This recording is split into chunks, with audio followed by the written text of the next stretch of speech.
All right, we got another stack show for you guys. Today, we're bringing in the Who's Number One qualifier, Justin Michael. Justin won an 8-man bracket in the same venue just 6 days before the big event itself, where he qualified to be in Who's Number 130, the open weight bracket against some of the biggest and best grapplers on planet Earth. So stay tuned to talk to him, and then we're going to break down the full card. But first, I want to tell you guys that this show is presented by IM8, the all-in-one formula for fighters, built for performance, trusted for recovery.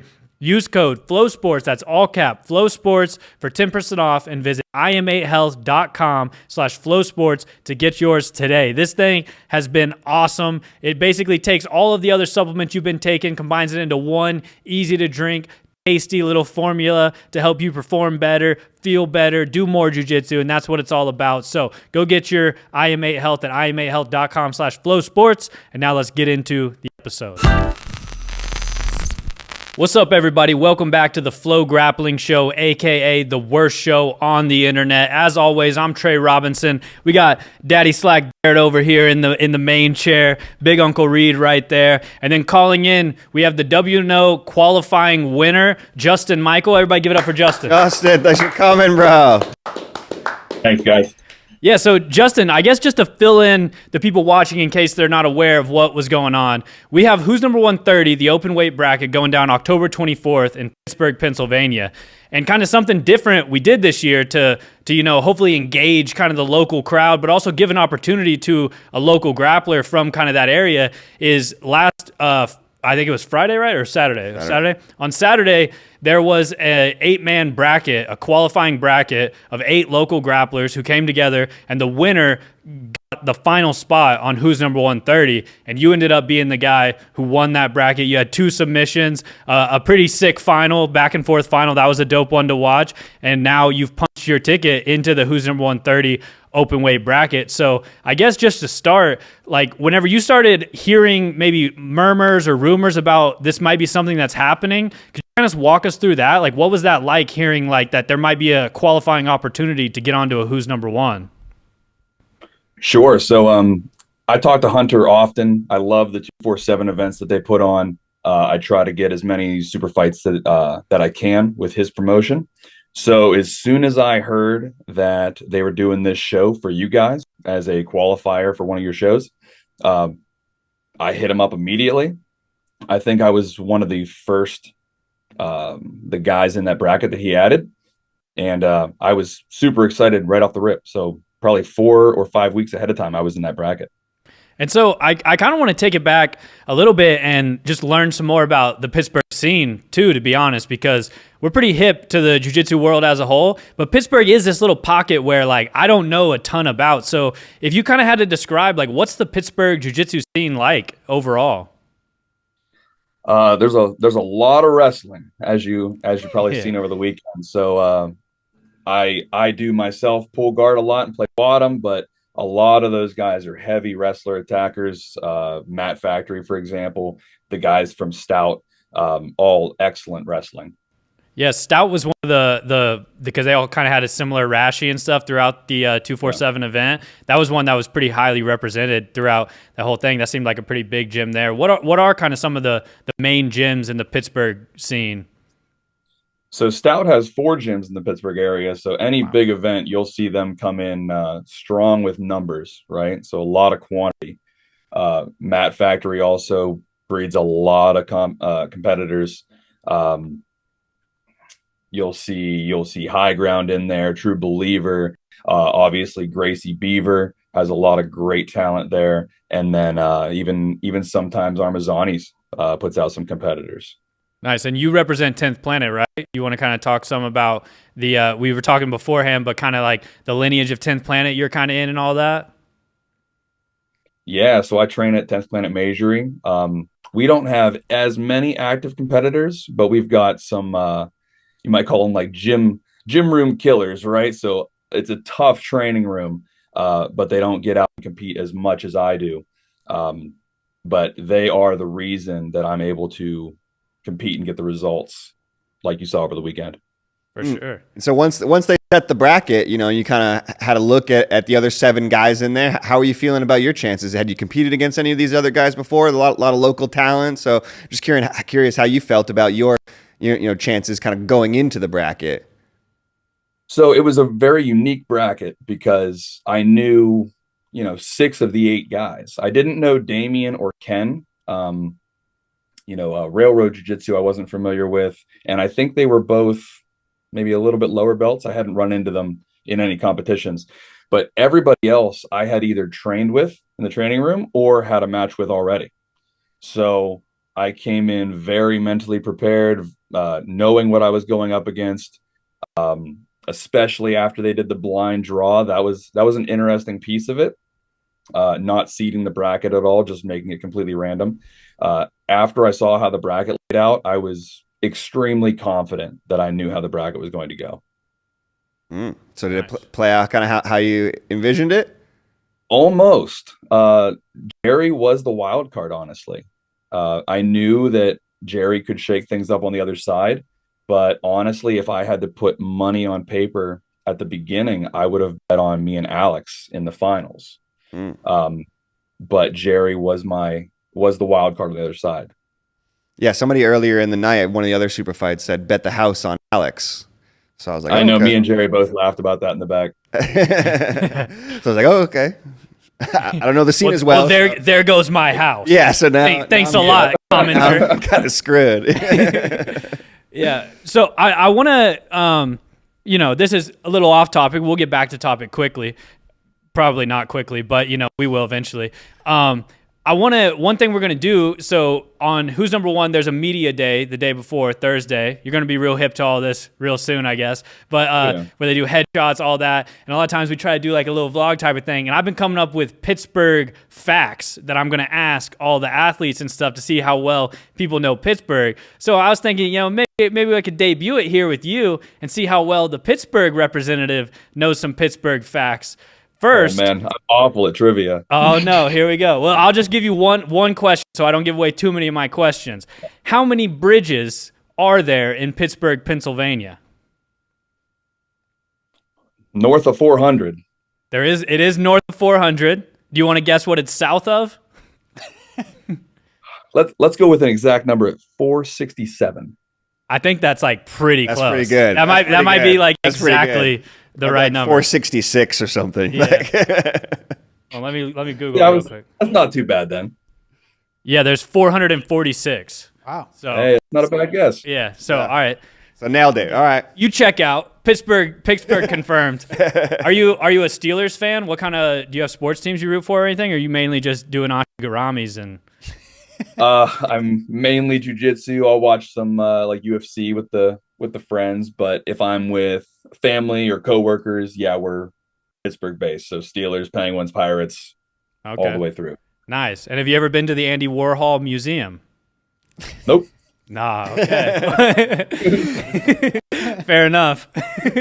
But yeah, so going back to, the jiu-jitsu stuff, I just wanted to ask some quick Pittsburgh facts, but your first match, we saw you come out, like you said, Pittsburgh obviously makes sense for it to be a very wrestling heavy town, so close to Penn State. Pennsylvania just as a whole, one of the best states for wrestling. But we saw you come out a lot, play guard, and then like actively get into leg entanglements and kind of attack the legs. How did you end up a guard player in such a wrestling heavy state? That is interesting. So I did start out as a wrestler as well. Imagine that, from Pennsylvania. So I started grappling in 2007 as a wrestler in high school, did that whole career. I was an assistant wrestling coach for a few years after that. And then I got into MMA without any jiu-jitsu experience, did that for 6 months or a year, and then started training jiu-jitsu in 2015. Now I was very wrestler heavy all the way through probably purple or brown. And then I had a few knee injuries and couldn't do penetration steps as well. So I started just pulling guard and working from there, making my guard as unpassable as I could. And leg attacks just came naturally from there. So now are you more of like a guard heavy guy? So now are you teaching more guard stuff? Are you kind of like buying in less to the wrestling mentality, more of a guard player mentality? I try to stay pretty well rounded. Like if I get on top, I can still pass, pin, submit, all that fun stuff. But yeah, primarily I would definitely call myself a guard player. I feel like a lot of people end up following that path, even if they are a good wrestler coming in and all that. For one, like if you wrestle every training round of every day, like that is so taxing. Yeah. Like there's jiu-jitsu when it comes to like how tired you get and stuff is not even comparable to wrestling. Wrestling is the most grueling, I feel like, grappling you can do. So I do feel like a lot of people end up, leaning more on the guard and stuff. Like I remember whenever I was younger, bright-eyed, bushy-tailed, I would kind of, think I was a wrestler. And now I'm like, dude, I'm sitting down as quickly as I can. And let's get into some friggin' half guard, bro, and just hang out. So I don't know if you found a similar tiredness or anything like that. Oh, I couldn't agree more. Yeah, wrestling is awful. Yeah, I mean, there's a reason they only do like 2-2-2 in wrestling, right? They need a break every 2 or 3 minutes. For sure. But if you're down, we could go ahead and kind of get into some of your matches here throughout the event. Your first one is against Jarek Fry, right? If I have that right? Yeah, Jarek Fry. Yeah, maybe, go ahead. Maybe you can even talk us through the finish there, because I know they said straight ankle lock. It looks like a straight ankle lock, but it looks like there's a maybe a little bit of Aoki or something like that in there. So it looks like something that you're hitting often. But yeah, we can go ahead and start playing this match. I hit the false reap entry into saddle, and then I was committing to the straight ankle grip, and I was looking to transition actually, but he ended up tapping a little bit early. So a lot of times I can use that as a control. Once we start transitioning, I can start looking for the heel hook. I think his heel does start slipping once I get the grip, like you were mentioning. So it might have ended up being a little bit like a reverse Aoki there. Right there. Yeah. Brutal finish. So I do like them from the side a little bit more than straight on. I feel like I just get more bend in the leg, like you can see there. Yeah, maybe we can watch that finish back just a couple more times. And going into this and everything, like, were you super hip to Jarek at all? Did you know, like, I'm probably going to try and find an entry into the legs and get the finish that way? Was that the plan kind of all along? I honestly didn't know much about Jarek. Like, we're very friendly with each other. I've been at his tournament, I believe 5 times now. So I talk to him all the time. Never had a round with him in the training room. Never competed against him, and he doesn't compete all that often. So I didn't have much tape on him. But he said he knew exactly what my game was going to be, and he wanted to not run circles around me like 10 feet away. So he hopped in and said he was going to try to avoid that, and there it is. Yeah, that was one thing I noticed just watching this bracket overall, is everyone was super down to just like, a lot of times you especially when there's high stakes, two dudes kind of like play very cagey, and there's a lot of just like barely touching, no real connections being made. But this whole bracket, it did seem like everyone was just down to get right into it, a lot of submissions and stuff. So that was cool to see. I feel like it was a good representation for the Pittsburgh scene. I was like, all right, these dudes are coming out here for submission, Yeah, I loved it. I think the first full round, like all of the quarter matches were all submissions, right? Yeah, they were. And the semis, right? And the semis, yeah. Yeah, both you and Jerry were going into the finals all subs so far. But right, it was all subs, yeah. Yeah, but we can go ahead and get into your second match here also. Now you got Tanner Hall, and I'll just say, going with the like who looks good coming off the bus method of like not being too hip to all the Pittsburgh guys, I was like, all right, this Tanner Hall guy kind of looks like a beast. So Be honest, did you lose money on that match? Hey, I lost money on Alex. I bet the house on Alex, and then but definitely looking at this, I was kind of like, man, all right, I'm probably gonna pick whoever wins this as the guy who's going to go ahead and win it all, just because Tanner Hall does look like a beast. You ended up kind of getting the sub and then coming on top. So at that point, I was like, all right, I'm a Justin Michael guy, I guess. Yeah, he is just as strong or stronger than he looks, I promise. And he is just as heavy. He played a really good, patient passing game. He wouldn't lift his right knee at all. No knee cut action, no nothing. So he's just kind of camping in this one position the whole match. And He was being so aggressive that I just found it a little safer to keep my frames in play, keep him from passing, and hopefully with his size and energy output that he was going to slow down. And around that 5 minute mark, he did.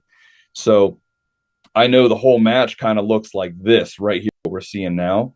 But you'll see around that 4.5, 5 minute mark, he actually starts sitting back to his hips. And as he sits back is when I start seeing that opening on that outside leg. Is he somebody you've had a match with before or had experience with? Just a couple rounds in the training room. Never had a match with him before. Is Pittsburgh like a big cross training type of city? Do you guys kind of train all over, or how's that dynamic work? I personally cross train with as many people as I can, as many gyms that would have me in. So I cross train as far over to Cleveland, down to Pittsburgh, Southern Pittsburgh, Erie.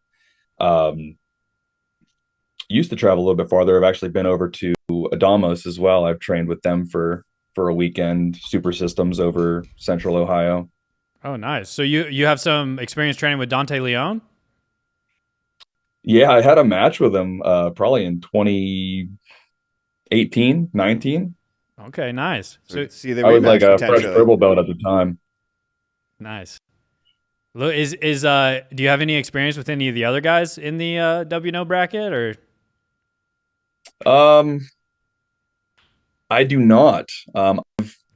I've tried to get a match with Pat Shahgholi because he's the finishers champ at heavyweight, but I've always been just a little light to qualify for that super heavy match. Gotcha. But that would be an interesting fight as well because I know he's a heavy leg locker. Yeah. We could see that one for sure. Here you are still kind of working some butterfly here. Maybe we could skip forward like a minute or two into what he was describing more Tanner. Definitely looks like he's putting down a lot of top pressure. Yeah. Would you have been mad at me for betting on Tanner at this point when I'm just No. You could bet on whoever you want. It's your money. Fair enough. Not anymore, but Yeah. no, I'm just kidding. So how are you feeling right here? You know, you're feeling, you know, some heavy top pressure. Are you starting to gas a little, or you feel like you still got enough in the tank? Not really. I feel very comfortable with my knee-elbow connection there on top. As long as I can keep a strong frame, the pressure doesn't wear me down as much. But you'll see how he sat back right there was when my inside leg could pop up and go over his hip. Gotcha. And you kind of finished that as a knee bar, right? Yeah, it ended up being a knee bar. Yeah, we could just a little further back. Keep going further back. So right here, you'll see him sit back and relax. Yeah, right there. A lot of space. And you kind of knew that was the cue where you're now gonna. And then he does it again. And there it was. Boom. Quick knee bar. Yeah, another quick one. So at this point, you know, I like this celebration the too. Black Beast type Yeah. celebration. That was sick. That was sick. I thought you were gonna get up there and drop my balls was hot too. I was like, oh, this guy's all That would in. have been crazy. I can't take off the Trump shorts though. Yeah. Were you feeling good at this point? Just punched your ticket to the final. You know, 2 subs. How you feeling? I was feeling real good at that point, and there was so much time to rest and stretch out and get my heart rate down between matches. I was feeling very good at this point. And Jerry hit a pretty sick twister on Alex, and you mentioned that you knew Alex, and it sounds like he's pretty well respected in the Pittsburgh scene. And Jerry hit a pretty sick kind of like modified twister looking thing on him. So I guess you must have been a little surprised at that. And what did you think of Jerry's run? I guess the whole place exploded, including myself watching that finish. You know, the back take and the twister. Not sure what happened. I haven't talked to Alex very much about the match yet, but I know he had a tough match with Jake right before. Maybe he wasn't fully rested, or maybe it was just Jerry's pace. He couldn't keep up with it. I thought it was a funny dynamic going into the final where it's like, okay, now we have a 10th Planet guy and a Gracie Baja guy, which, you know, not crazy to say, kind of two ends of the jiu-jitsu spectrum there, except the Gracie Baja guy just hit like a twister variation to make it into the final against the 10th Planet guy. I was like, that's a little nuts. That's not really what you see. Not how I drew it up, but yeah. But so now you know you're going to be facing Jerry Rayburn in the finals. I heard him saying like he's been training just a little over 4 years and stuff. Seems like a younger guy, kind of newer on the scene and all that, but definitely showing some great jiu-jitsu up to this point. What are your thoughts now that you're matched up with Jerry in the finals? So it's kind of funny that it ended up that way, because I train with him and his team like once a week. So I go down there on Thursdays and train with him, his coach, all of his buddies. So we're very familiar with each other's game, and we had just had a match maybe a month ago at Jarek's tournament, the Barbershop Open, and I was able to put him away really quick there, maybe like a 2.5 minute match, and I caught him with something similar that I hit Jarek with in this tournament. I feel like since then he's probably been studying that pretty hard and just trying to figure out ways to beat my game. And he did end up passing my guard in regulation the one time. So what amazes me the most is how many submissions he was able to get out of. Gotcha. What could you clarify one thing for us? What were like the actual rules on all of this? That was one thing I couldn't find a lot of details on and stuff, because you guys do end up going the full regulation and then there's a 2-minute overtime. So maybe you could kind of clarify some of that. Like, what are the rules going into this finals match? Sure. So the first 10 minutes for the bracket participants only, the first 10 minutes, if there's no sub, are irrelevant. There's an automatic 2-minute overtime. And then if there's no sub in the 2-minute overtime, the judges decide the fight based on that 2 minutes alone. Gotcha. Okay. Does that change how you approach the match at all or anything, depending on rule sets like that? I guess for you as a competitor, do you adopt your game much on the rules, or you're still just going out there doing what you do? I do love strategizing around rule sets, I will admit. If there's anything that I feel is in the rules that I can take advantage of, I'm absolutely going to. Now, did I go into this match thinking I wasn't going to sub him and I was worried about overtime? Not really. But around that 8-minute mark, working at that pace, I was definitely tiring out. I think at that point, he's probably passing my guard and looking at that armbar attempt that you saw.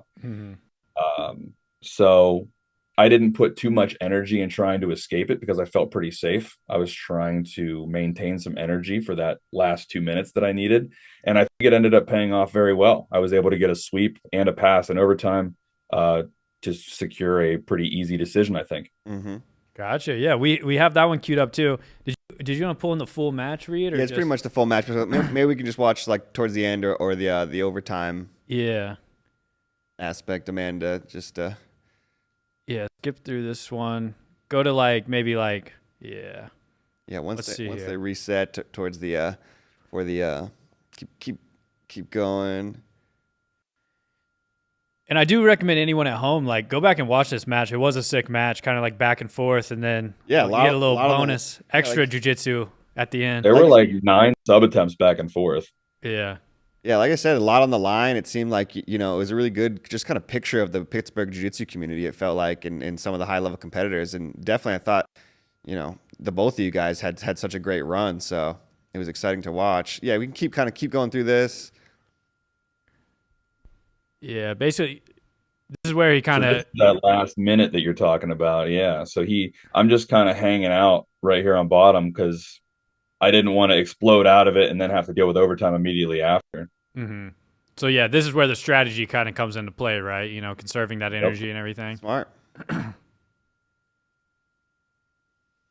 then we keep going through. They're going to do, Amanda, they're going to do a 2-minute overtime, so we can just go into that and we can watch the overtime. Yep.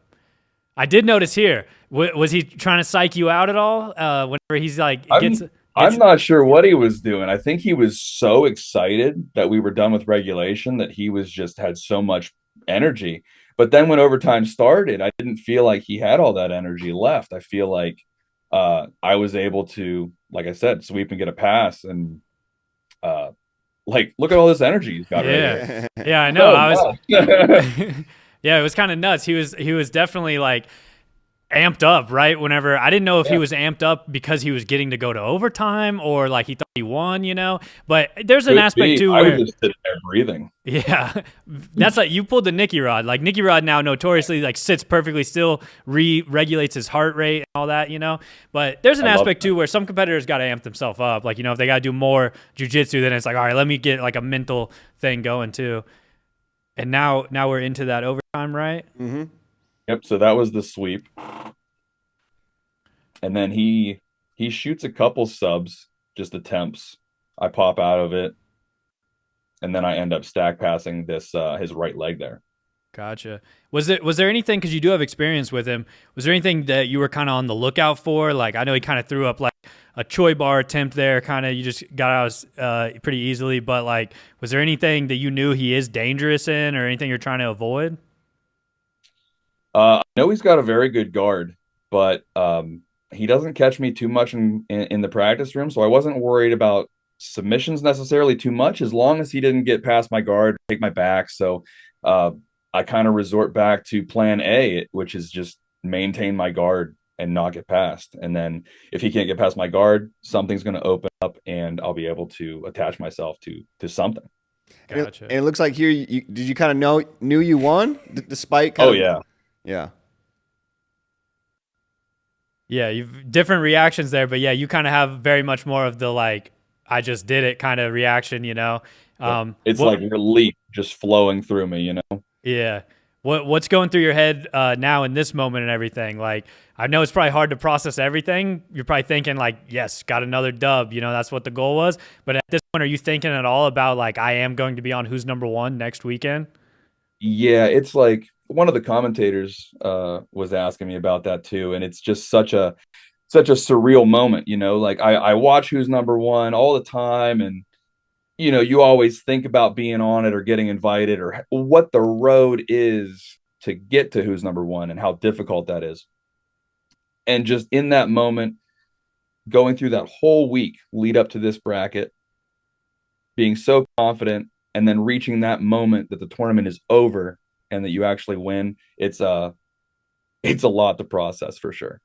Definitely. Congratulations, man. Yeah, for sure. Awesome performance. Definitely showed some great jiu-jitsu. And now got the call up to the big show, man. Congratulations. So hell yeah, I'm pumped. So I guess now we can just talk some more about the actual Who's Number 130 bracket and everything. I'm sure you're probably hip to a lot of people who are in it and all of that. But I'm just wondering your thoughts overall. Like now you've made it in. You're the eighth entrant into the bracket. What were just your thoughts now of like, all right, now I got guys like Declan Moody, Dante Leon, Achilles Rocha, kind of like a spectrum of kind of some big dudes, a little smaller dudes. Like Michael Sains is probably the smallest guy. Declan's probably the biggest. But just also like varying pedigrees of like athletic accomplishment and everything. So what was your just general thoughts on that? Yeah, and which one of these guys are you hoping to face, or maybe if you had to have your pick? That's tough. I mean, any of the 7 guys would be an awesome match to have, right? Like, it almost doesn't even matter to me. I'm just excited to get one of the matches and find out who it's going to be. Do you guys know when that bracket comes out?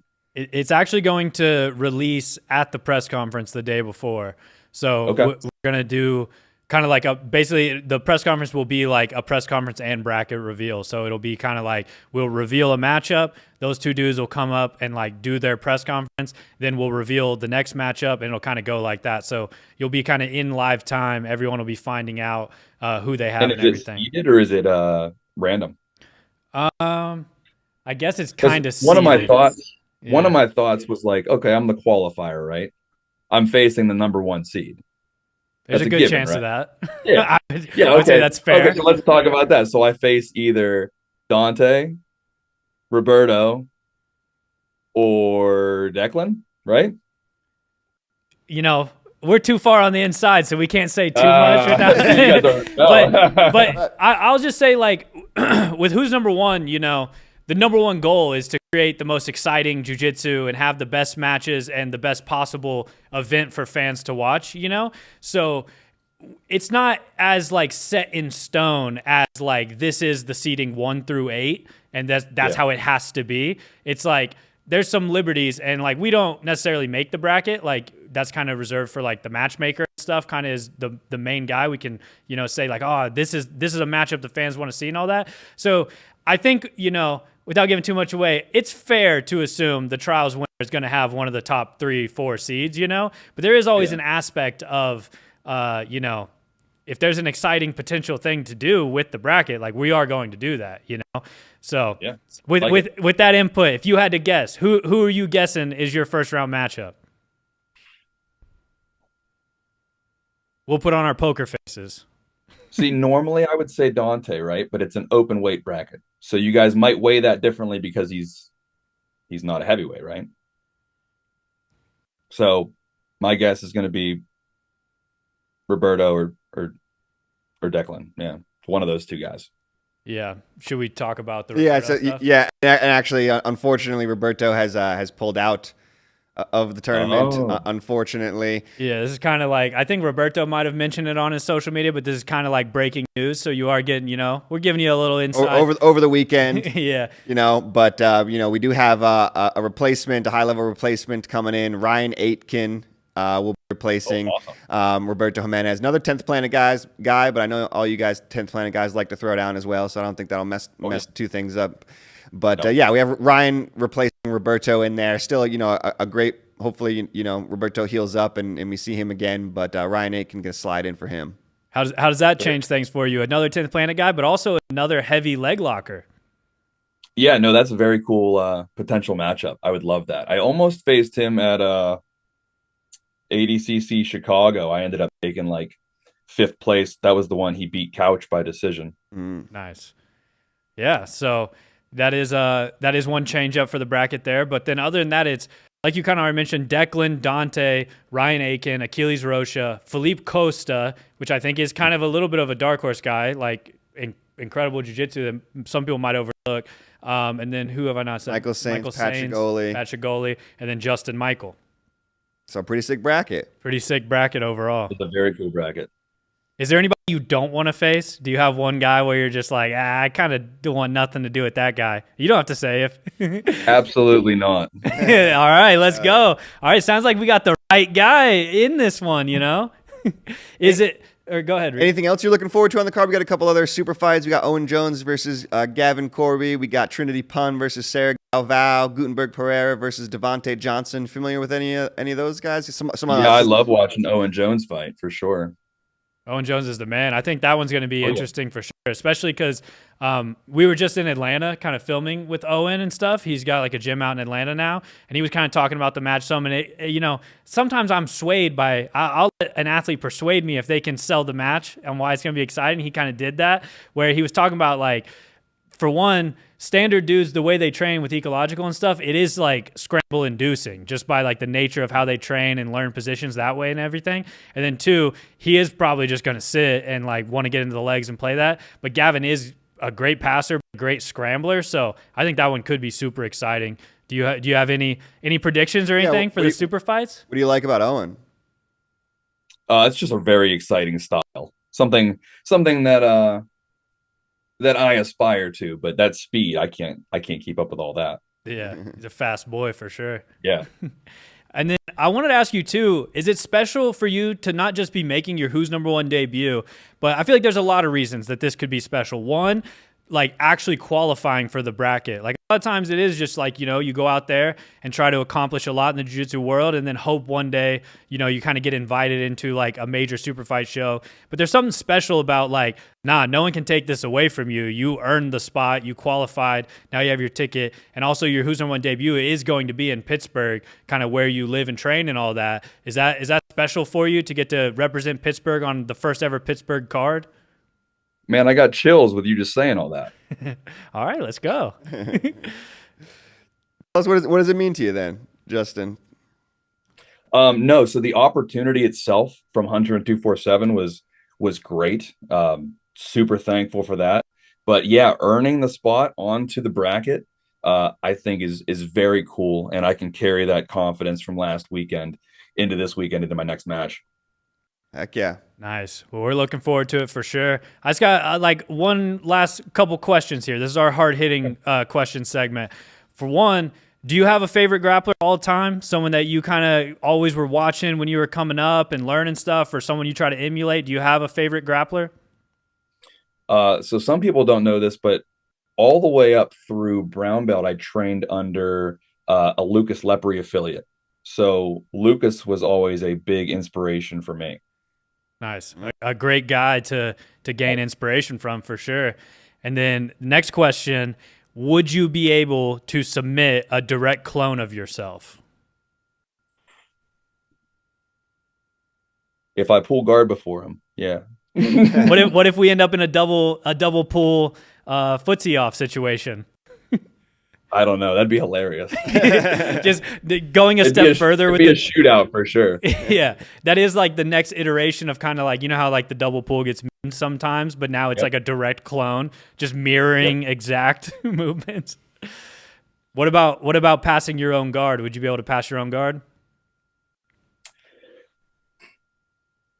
That's a tough question because you're asking me to insult my own guard, right? or you know, passing. Yeah, brag about your passing. Yeah, because I do love passing the guard, but I'm gonna go with no. Like my guard holds up against passing. Fair enough. I feel like that's a common answer we hear. No one really wants to dog on their guard in that situation. Nope. Definitely. Well, Justin, we appreciate you calling in and everything. Is there anything you want to say before you go? I think one thing, you know, you can shout out like where people can follow you and all that, where they can get more hip to you before this event on October 24th. Yeah, so I know it's been blasted out everywhere, but you can follow me. My Instagram is jmikejitsu. That's where you can find all of my information. If anybody's from the Pittsburgh area, get your tickets for this weekend, 15% off if you use the code Michael. It's all in capital letters. But I would love to see the support. Otherwise, I look forward to seeing and meeting you guys on Thursday. Yeah, definitely, Justin. We're excited. You know, I think it's going to be awesome. I think this is a cool dynamic for the bracket, kind of having a wild card like you in there. So, you know, we'll meet you Thursday. Maybe we'll do some content before and everything. We'll get you to answer. I'll feed you the questions ahead of time so you can be the ultimate Pittsburgh trivia guy. You know, you can just get them all 100% spot on or something. Hell yeah, I'll hold you to it. All right. Thank you, Justin. Appreciate it, man. Thanks, brother. Thanks, guys. See you later. See ya. See you, man. All right, there we go. Justin Michael, the WNO qualifier. I mean, this is a cool dynamic of this one. I'll be honest, I was iffy at first. I was like, how's this gonna play out? You know, we're doing a local tournament 6 days before the actual bracket. That alone just seemed a little crazy, you know, to like make these guys compete 6 days before. He had 3 matches, and then now he's gonna have to go up against some of the best in the world at the Who's Number 130 bracket. But he's super game, super into it. I was impressed with the bracket. I was impressed with the jiu-jitsu that those guys showed, to be honest. Both guys in the final, Justin and Jerry, I felt like had great performances. And then the final kind of, you know, was back and forth, lived up to the hype. And Justin was able to take it on the overtime. But I thought it was just a great display from Pittsburgh, and it makes me excited to see, you know, how Justin can potentially kind of break up this bracket a little bit. You know, like what crazier of a story would there be than for the hometown kid to go out there and beat some of the best grapplers in the world? And, you know, now Justin has that opportunity. And could be a crazy story, but, you know, we'll have to see on Saturday night. He said so himself too, though. It's like, it's kind of a different, on one hand you could think, oh man, that's so hard. It's 6 days before, you know, and now you just did a whole tournament. But like, if you were going to go into a WNO, like I'd probably want 3 strong wins at the venue. It's like more than a dress rehearsal. It's like you already got a run through of running a bracket, hitting multiple, submissions. In the exact same location. In the same location, in front of a crowd of local people. You earned your spot. That's probably the kind of confidence you need to then step back on a week. Like, because imagine if you didn't do all that and you were coming from the same situation, but now you're doing what everybody else does, which is like, yeah, those last 2 weeks, kind of ramping it down, not really training so much. And now it's all in your mind about like, where, you know, pulling the confidence, getting all the steam going to like go up against some of the best guys in the world. And now he's got that kind of momentum already. Yeah, some serious home court advantage there too. Yeah, you know? exactly. Because I guess we didn't even like mention that, but it is in the exact same venue. Like one, he like lives there, so there's no travel, anything like that. He's already been in there. He knows what everything looks and feels like. He knows where the bathroom is. Yeah. So incredible for sure. But I guess just overall, we're what are we, like 5 days out now? 5 days away from who's number 130. What are you guys most excited for this event?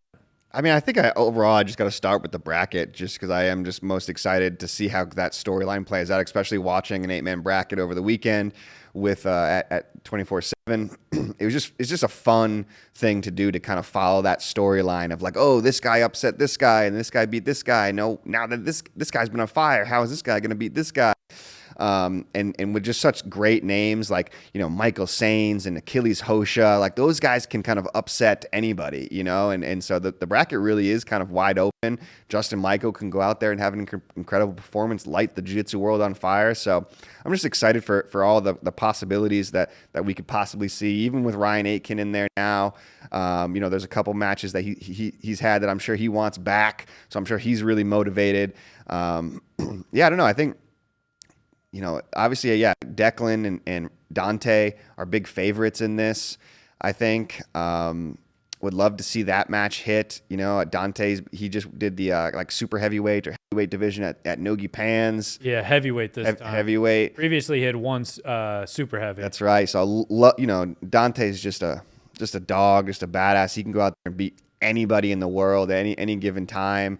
But like I said, guys like Achilles and Felipe, I think, are a little bit of dark horses, and Achilles can go out there and kind of flying armbar anybody, it feels like, and Felipe Costa, we saw how good he is at ADCC and things, and so I don't think Nogi Worlds, and so I don't think people have really seen the best Felipe Costa yet. And, he's been hard at work with Victor Hugo. So who knows? We could come in and see this kind of new version of Felipe Costa, who's a world beater. I definitely think he has the potential. So just a lot of question marks around that 8-man bracket. And that's probably got what's got me most excited. Yeah, I think I'm excited to see Felipe. I was with him last week at Six Blades, kind of checking in with him and Shanji. And, we haven't seen as much of him, this past year, but something, that I kind of, it's like obvious, but I sort of forgot about, is just being Victor's number 1 training partner. He's also a part of that entire CJI camp. And I saw him multiple times at B team. So like he's been in the lab for a long time and is about to just have the doors bust open. And I think he's really hungry to put his name back like out and amongst the top names for ending this year.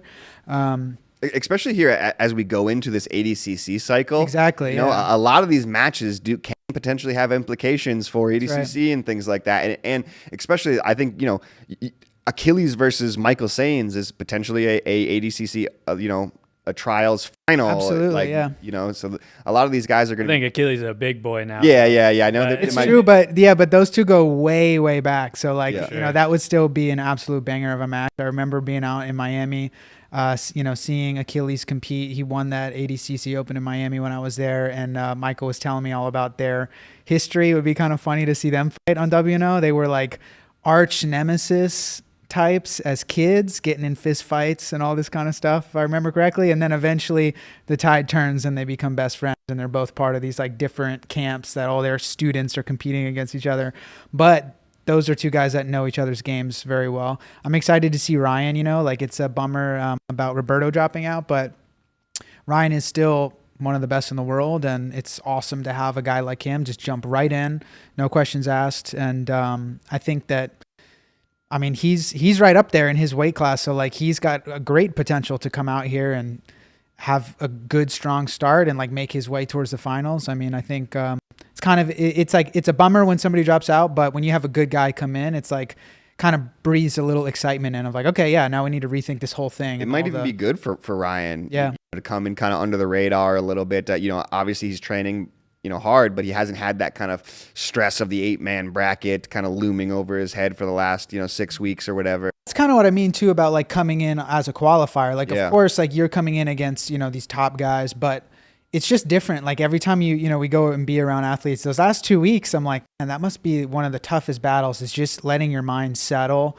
when you're not training a ton and everything's ramped down. If you come in fresh, it's like, what have I got to lose? Like, yeah, I'll jump in there. I can beat these guys. It's just a totally different mental space. And then I'm excited about Pat Shahgholi too, to be honest, to get Pat Shahgholi in the Who's Number One universe. It's like, it seems like, I don't know a whole lot about Pat, but he seems like he's a bit of a villain, and I think it'll be nice to have somebody to boo a little bit on the card. But he's a wild card too, and it feels like he's a young guy as well who hasn't quite made that.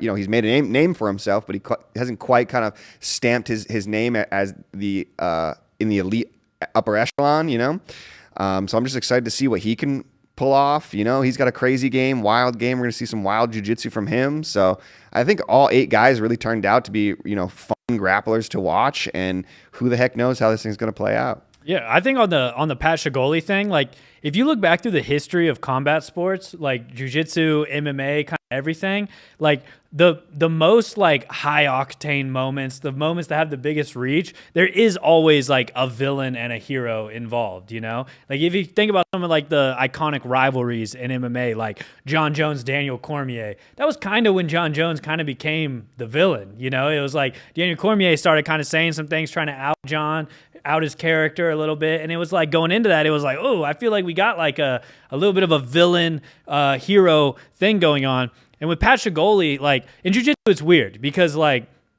it's such an accessible community. Like, you can go train with pretty much anybody. Like you can pay a $50 drop-in fee and go train with these guys, honestly. So like it's a little weirder. It's like not as much of like a unattainable, like you're not going to train with John Jones, but like you can go train with Gordon if you drop in at Kingsway, You can't really shoot hoops with LeBron. Right. So in jiu-jitsu, I feel like people become villain in slightly different ways. And like Pat Shahgholi is someone who I think the jiu-jitsu world has deemed a villain, whether it's warranted or not. I don't necessarily know if it really is warranted. I think since Pat was a very young kid, he was like 16, qualified for an EBI, I'm pretty sure he won an EBI qualifier to make his way on to like EBI 16, or can't remember the exact one, but he made it on to EBI, and then he goes out and like rips a heel hook. He gets a heel hook, and just like he wanted the win, so he rips a heel hook, and kind of the internet went insane with that. That's what you're supposed to do. You're supposed to make the other guy tap. So yeah, that's like, I think honestly, you talk to a lot of high level competitors and people who are in these kind of moments, not just like training in the gym and like watching a lot of jiu-jitsu, like a lot of people are going to tell you that like there's different stakes, there's different like boundaries whenever you're competing for a cash prize, whenever you're competing for like such a high stakes thing, that like, like you are supposed to try and solidify a finish. I know it's easy to kind of like critique that whenever you're watching from home, and Pat Shahgholi for sure got a lot of critique. Also, since he was 16, since he was a kid, like he's got like heavily ridiculed online, people saying he's unsafe and all that.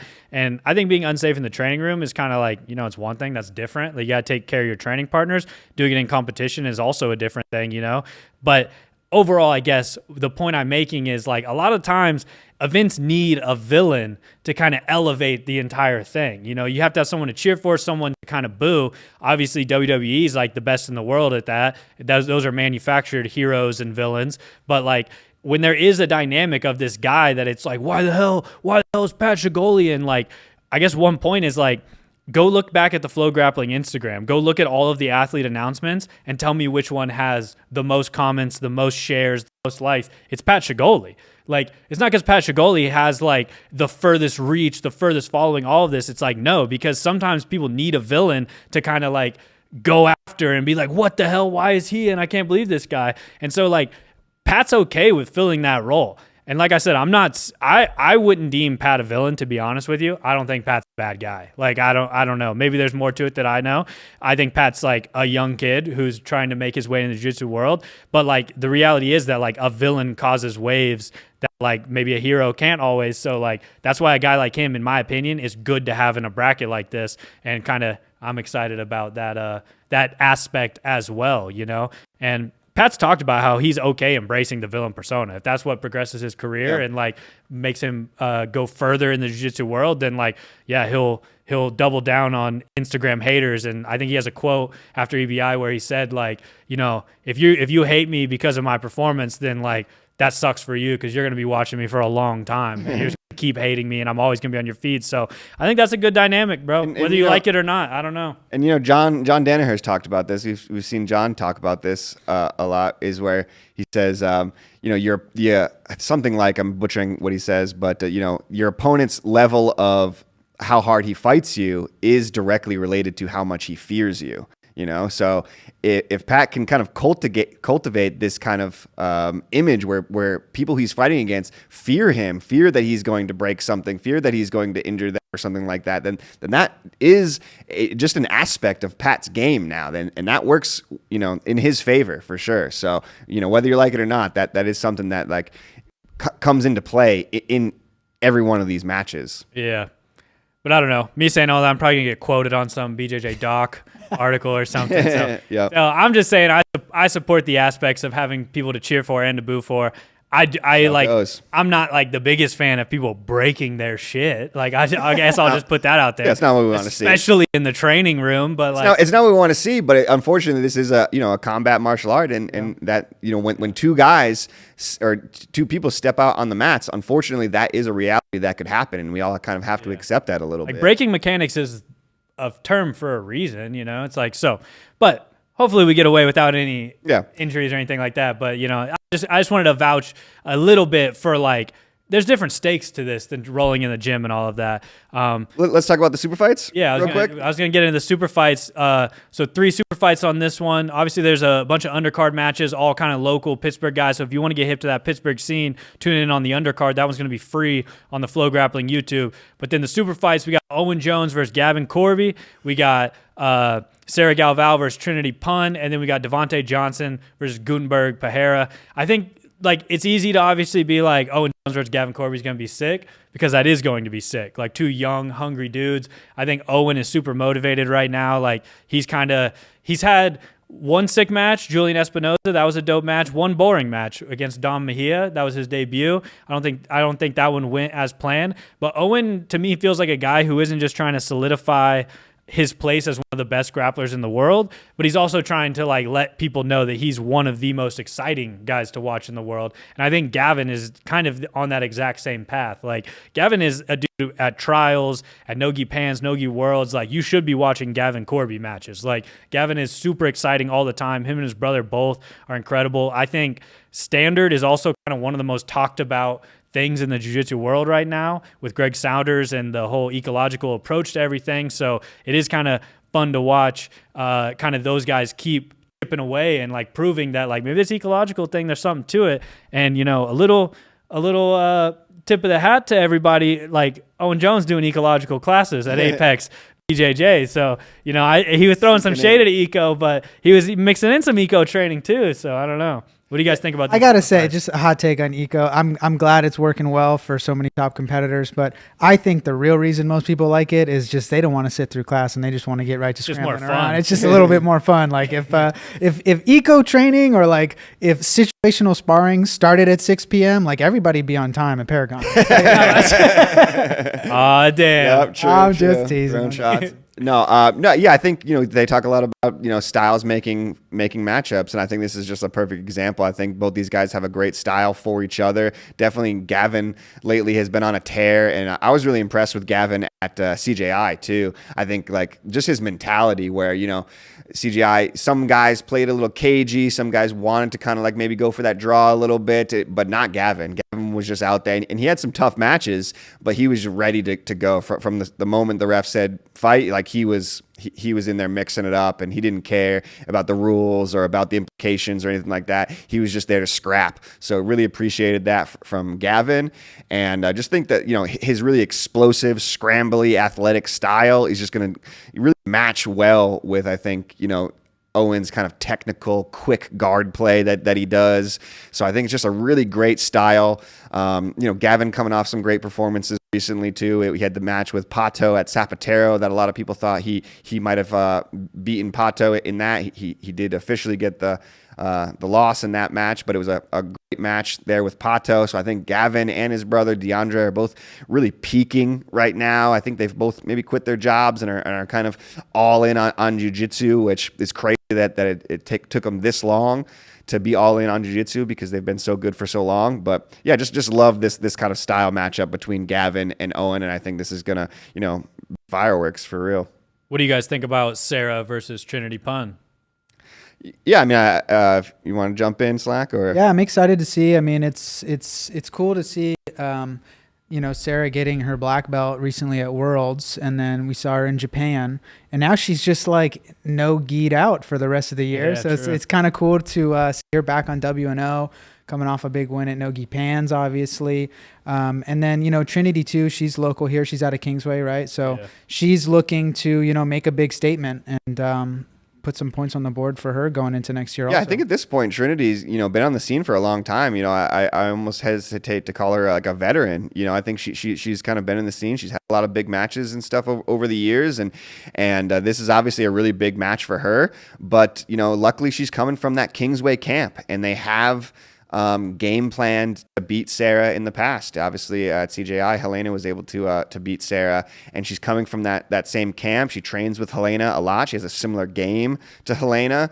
So I think that just brings up a lot of question marks too. Is do they have the right game plan to kind of beat Sarah? Obviously, I think Sarah's getting, rapidly better as she goes. She's so young, so there's still, a lot of room for her to grow, and we'll see how much she's been growing even just over the past month since we haven't seen her. But yeah, I just think that this will be a big opportunity for Trinity DePun to get one of the biggest, wins of her entire career. And then kind of the final super fight rounding out this main card is Gutenberg versus Devontae. I like when the big boys throw down. Yeah. I'll just say it, Yeah. I like when these big, strong boys get out there and just freaking heavy collar ties and just, everybody watch out Matt's side. They're going to be throwing each other into tables and whatnot. So I think this one's going to be sick. I'm obviously stoked for Devontae to be on the card. I think Devontae is always exciting. He has tons of great performances throughout his career. I'm excited for Gutenberg too, because Gutenberg, to me, Gutenberg no-gi is like a little bit of the one that got away a little bit, because he won trials in 2022 and then wasn't able to go to ADCC 2022, and then kind of we haven't really seen him no-gi since then. So now it's like back. We're seeing Gutenberg, a guy who's been super good, super accomplished in the gi, but still like I want more no-gi Gutenberg, see what he can do. And now we're kind of getting that. So that's one thing that kind of excites me so much about this. We have an established veteran no-gi guy like Devontae. Obviously, Devontae's done a lot in the gi also, but like more no-gi at this point in his career, going up against now Gutenberg, a kind of guy who's like really trying to make a name for himself on the no-gi side of things. But you guys got thoughts on this? Man, I know that, Devontae and Gutenberg are still kind of pretty young guys, but like low-key, these are two kind of OG legends of jiu-jitsu at this point. And, they're both young and have a lot to accomplish, but they've already accomplished so much. And these I've been fans of Devontae and Gutenberg for years. These are guys who I remember watching competing at purple belt at the World Championships, and Gutenberg. Devontae had one of my favorite moments like I've ever been a part of when he fought Fabio Alano at the purple belt World Championships in the purple belt finals, and where he had the whole Unity crew going crazy, and then Fabio Alano had the whole Alliance crew going crazy, and Mario Hayes was like, barking at Devontae, and Devontae was screaming at Mario Hayes before the match, and it was a crazy match, and Devontae won and collapsed off the mat, and I did a little interview with him.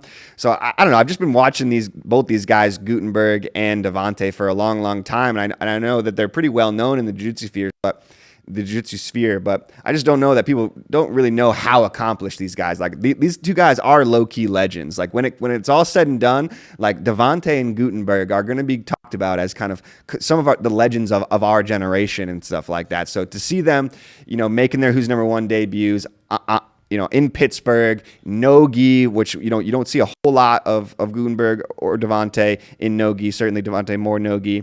So I just think it's a lot on the line. It's a fun match. Definitely ADCC implications. This is a match we could be an ADCC, under 99 final or something like that. So huge match. I don't think we're talking about this one enough. Devontae has a lot of wind to his back, so I think he's looking really good. Haven't seen Gutenberg in a nogi kit in a long time, so a lot of question marks with him. But like you said, when it's two big boys throwing down, right, I'll be watching. That's right. What do you think, Slack? You got thoughts overall on the card or anything? Yeah, I'm excited to I'm excited to watch. I'm excited for the bracket. I think it's a really fun breath of fresh air to the format to get a nice bracket in there and just kind of like shake up the format so that anything can happen. We just get more matches, more names that we all know and love, and some new names that we're learning, and chances for upsets and all the things. I just think it has all the ingredients for a really exciting night of jiu-jitsu. Yeah, that's a sick aspect as a fan of a bracket. Is like you're going to potentially get a couple of these guys 3 matches, So a lot of times you tune for who's number one, and it's like, oh, sick, I'm going to get to watch Dante Leon's match. Well, now you can see Dante Leon 3 times potentially. You can see Declan 3 times, Ryan Aiken 3 times, Achilles Rocha 3 times. Who knows who's going to end up kind of punching their ticket to the final. Beetlejuice 3 times. Yeah. you can see all these guys, a bunch. So super stoked. Obviously, October 24th, it's going down. Who's number 130 on FloGrappling.com. We're going to be out there. I think I get in Tuesday because I really wanted time to explore all these bridges. Okay. And I'm hearing a lot about these bridges. You're a real bridge and tunnel guy. Yeah. I'm hearing a lot about these bridges in Pittsburgh. I'm hearing a lot about the Andy Warhol Museum. So, I wanted a little extra time in the Steel City to really explore it, figure out what it's all about, get down to the nitty gritty of what makes Pittsburgh. You know what I'm saying? So, but we'll all be there Thursday for Media Day. There will be a bunch of stuff coming out then. So make sure you guys are, tuned in. Subscribe to the FloGrappling YouTube channel. The undercard is going to be on the FloGrappling YouTube channel for free. So make sure you're watching that. But we got some more content coming out in lead up. But October 24th, who's number 130? We'll see you guys there.